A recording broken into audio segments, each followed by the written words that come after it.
Olá, seja bem-vindo a mais um videocast aqui do Grupo Ideia. Eu sou Letícia Pani e hoje nós estamos em mais um seminário de mecanização e produção de cana-de-açúcar. Quem está aqui do meu lado é o José Carlos Contiero, da Usina da Mata. Muito obrigada pela participação, Eu que seja muito agradeço. bem-vindo.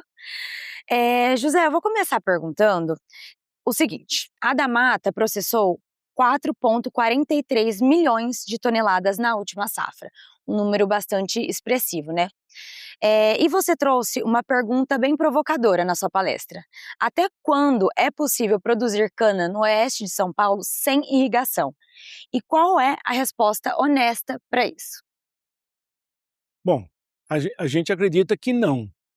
Hoje nós não temos condições de produzir cana a contento, só a depender de clima e de São Pedro. A gente entende que não, nós precisamos fazer alguma coisa. E é isso que a gente fez, uma provocação interna em 2024, para provocando nós mesmos, toda a alta administração da empresa, para dizer, nós vamos aguardar São Pedro voltar a uma normalidade, se é que vai ser normal, né? Ninguém tem bola de cristal para isso, ou se a gente vai fazer alguma coisa e precisamos usar das ferramentas existentes, da tecnologia existente no mercado para a gente superar isso aí. Então eu acredito que não, nós precisamos fazer alguma coisa e logicamente se amanhã ou se depois isso aí, como muitos comentam que toda essa questão de chuva ou de clima é cíclico, Uhum, se tiver esse ciclo que tenha mais chuva, a gente tem condição de abortar esse projeto, tem condição de segurar, de deixar em stand-by, sim. mas enquanto não, e até porque, né, a gente está falando de um histórico de 7 anos, não dá para a empresa aguentar 7 anos, né? É mais que um ciclo de cana sem ter clima favorável. Então, a minha resposta na prática é não. Por isso que a gente fez um avanço no nosso plano diretor. Pegando o gancho que você disse, são 7 anos consecutivos de déficit hídrico. Na prática, o que que esse número representa dentro do canavial? O que que você vê acontecendo no campo? O que o produtor ainda que não irriga pode acontecer? Bom, nesses 7 anos a gente atrela muito a questões de chuva, né? Sim. Déficit de chuva, menos chuva que o normal. Mas quando a gente fala de déficit hídrico, tem a questão da chuva e tem a questão das altas temperaturas, né? O clima mudou, Sim. não só na chuva, mas também na temperatura. Então, os aumentos das temperaturas máximas existentes na região, e eu acho que isso aí hoje é quase todas as regiões canavieiras, isso aí é uma realidade, mas no oeste de São Paulo foi muito impactante também. Então provoca um déficit muito grande. O sintoma claro é na produtividade, né? Então é uma quebra de produtividade acentuada. Uhum. Um exemplo que eu dou é que para a maioria das regiões, e na nossa não foge a regra, em 2023 nós tivemos um ano climático um pouco mais favorável, Sim. quase que numa normalidade, ou vamos dizer, dentro de uma normalidade, nós e a grande maioria do setor tiveram produtividades elevadas. Sim. Vinha de 23 ruim, de 22 ruim, chegou em 24, de novo quebra, Que é. então o gap ficou muito grande entre um ano de 23 para o 24 para 22, né? Então a gente precisa diminuir esse déficit. É lógico que a irrigação que a gente comenta e que a gente está trazendo aqui como um case nosso de uma das nossas irrigações aqui, que é no caso da aspersão, Uhum. ela não vai, ela não vai eliminar esse gap, mas ela vai diminuir esse diferencial de produtividade e, logicamente, de produção. Então, uma empresa num porte que nem a da Mata, de esse ano processar 5 milhões de toneladas, você ter um ano 66 toneladas por hectare, num outro ano você ter 82, É é muita muita coisa. diferença. O financeiro não aguenta isso aí, né? E ainda mais hoje, né, já com um viés de ano ruim, de preços, de Sim. condições desfavorável, mais um golpe de um clima em cima disso, uma deficiência de produção e de produtividade, às vezes faz com que algumas empresas nem consigam sobreviver no Sim, é mercado, uma né? instabilidade Além de climática, política, econômica, né, e mundial. Agora a gente está vendo em ordem mundial, né? De ordem mundial. E, logicamente, no que, por exemplo, clima, a gente, né, nós não temos o que fazer, Sim, né? Na parte de preço ou política, não está na parte técnica que a gente sim, está discutindo aqui. Então, o que cabe a parte técnica fazer? Nada? é, Não, vamos fazer alguma isso é coisa, e é verdade. esse a intenção do que a gente veio trazer do case aqui de irrigação.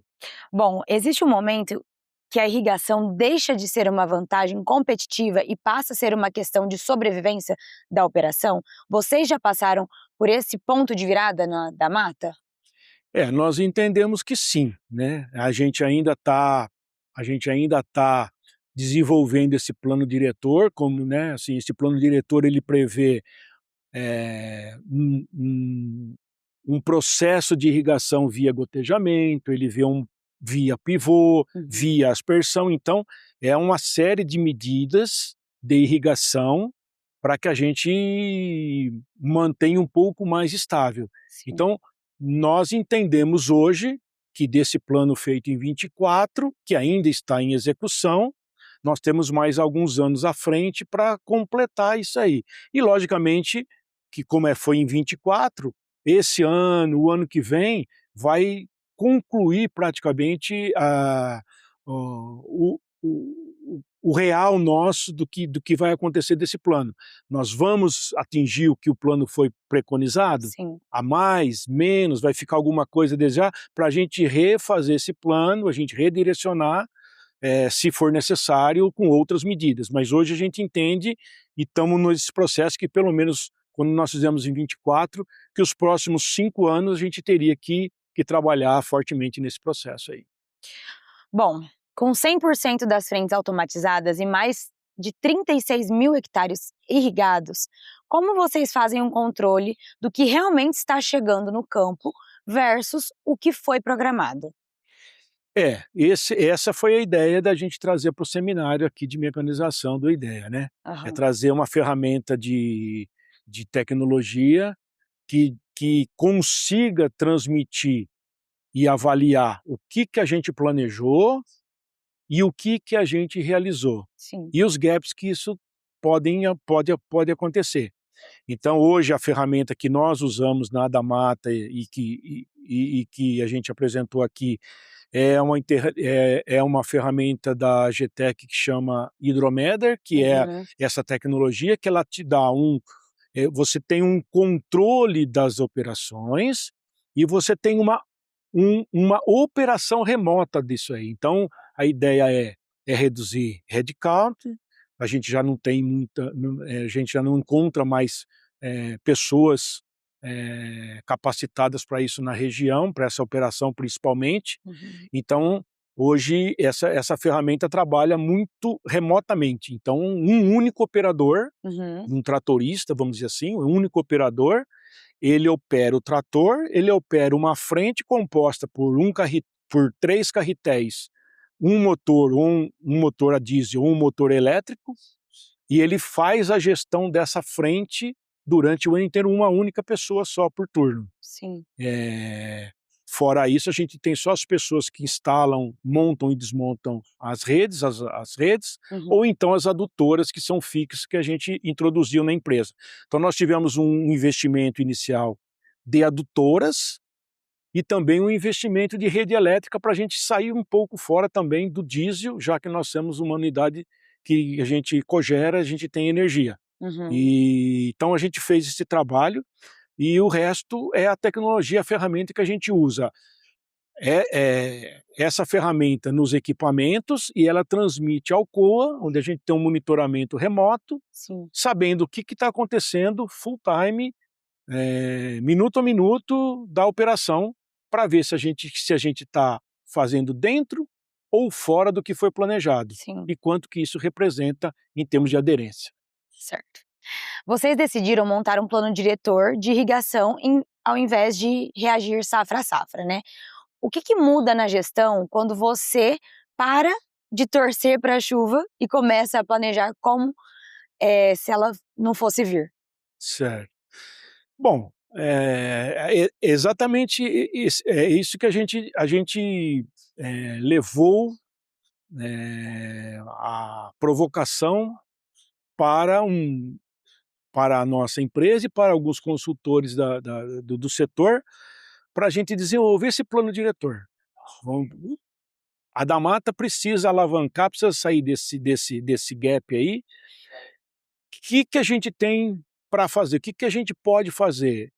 Então esse plano diretor disse para a gente, estudou na nossa situação e falou, olha, vamos fazer um plano para irrigação via aspersão, um plano para gotejamento, um plano para pivô, e em cada situação, aonde que cada um serve, aonde que cada um dá o resultado, que resultado que ele dá, em quanto tempo a gente implanta esses sistemas e o retorno que isso está dando. Então hoje, sim, só para dizer um resultado que a gente espera desse plano diretor hoje, Sim. nas áreas de gotejamento que nós já temos na empresa hoje, nós temos hoje 1.600 hectares, e ele iniciou lá 9 anos atrás, então nós temos cana de nono corte lá, dando uma média de 40 toneladas de cana a mais por hectare, quando comparado com o sequeiro. Esse é o nosso número. Até agora, até no nono corte, a ideia é a gente levar até 10 ou 12 cortes. Mas até o 8º corte que deu ano passado, a média está dentro das 40 toneladas de cana que a gente preconizou. O pivô ainda não, a gente introduziu em 24 esse grande plano de fazer essa grande expansão na aspersão, e a aspersão a gente tem um projeto de 6 toneladas de cana a mais com uma lâmina de 35 milímetros e 10 toneladas de cana a mais com 2 lâminas de 35 milímetros, na média. Isso a gente ainda está apurando, né?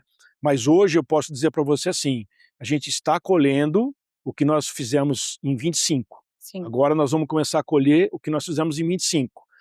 Nas biometrias, nos levantamentos que a gente faz de campo, está dando 9 toneladas de cana a mais. Então nós preconizamos 10, nós estamos próximo do objetivo. Sim. Se vai acontecer ou não, o ano que vai dizer, né? Ainda a gente tem que aguardar a colheita das áreas. E o próximo plano nosso, imediato, é os pivôs. Bom, para a usina ou para o produtor que está ainda em dúvida sobre a irrigação, qual que é o argumento que você usaria para tirar essa pessoa da zona de conforto? Olha, eu digo o seguinte, primeiro faça um estudo completo da sua realidade, né? Seja produtor rural, seja usina, onde essa usina está inserida, o tamanho dessa usina, disponibilidade de água, disponibilidade de outorga, o que você tem dentro da legislação. Faça esse dimensionamento. Mas eu estou entendendo e, assim, pelos meus cabelos brancos, né, eu não tinha essa ideia de que essa região nossa, no estado de São Paulo, um dia eu ia falar que precisava de irrigação de cana, Sim. né? A gente via isso para Nordeste, depois para o Centro-Oeste, alguma coisa em Goiás, né? E aqui não. Mas o que a gente está vendo nos últimos 10 anos, e mais precisamente nos últimos 7 anos, eu acho que é uma tecnologia que a gente não pode deixar de lado. Sim. E também, logicamente, hoje nós temos muita ferramenta para isso, nós temos muita tecnologia para isso. Como eu disse, nós temos opções de pivô, nós temos opções de gotejamento, nós temos opções de aspersão, tudo para que a gente minimize, compense um pouco o fator climático. Então, cada um, na sua realidade, analise que tem no mercado muita coisa favorável para a gente adotar isso aí e alavancar a produtividade, que realmente estamos estagnados, né? O setor nosso, o setor sucroenergético aí, está estagnado em termos de produtividade. Comparado com grãos, então, é vergonhoso. Precisamos mudar isso aí. Isso é uma ferramenta. Eu acho que isso aí deve ser analisado. Tá certo, José, muito obrigada pela entrevista. Tem algum recado que você queira passar para o público, final? Tem alguma coisa relevante que você acha que deva falar para finalizar? Eu só agradecer e a importância de eventos como esse, né? São eventos assim importantíssimos no setor. O setor hoje, como comentei agora, está passando por esse processo aí de estruturação. A gente precisa alavancar as produtividades e as produções das usinas, um mercado aí totalmente turbulento, esse ano então nem se fala, né? Então é importante eventos como esse aí para a gente poder conhecer e apresentar o que a gente tem no mercado. E logicamente dizer a todos aí que esse assunto, irrigação, coloca um ponto de interrogação aí para a gente pensar e ver a viabilidade disso aí dentro do nosso negócio. Tá certo, muito obrigada. Eu que agradeço. Bom, assista essa e outras entrevistas no nosso canal no YouTube ou pelas nossas redes sociais. Muito obrigada e até a próxima.